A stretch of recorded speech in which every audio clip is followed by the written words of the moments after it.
She's down past the rock face about 30 feet. Ropes first, anchors after. Got it. I'll take the lead line. Watch your footing. Mud's slicker than it looks. Copy. Let's move.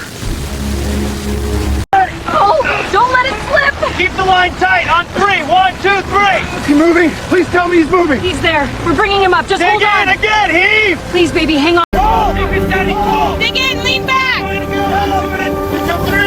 2, 3. That's it. Keep going. I can see the car. Almost.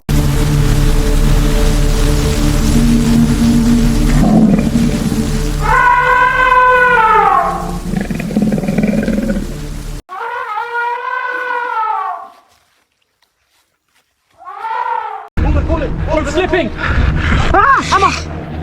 Sid, stay still! I'm good. Get that line retied, now! Here, grab it, Sid. Easy, easy.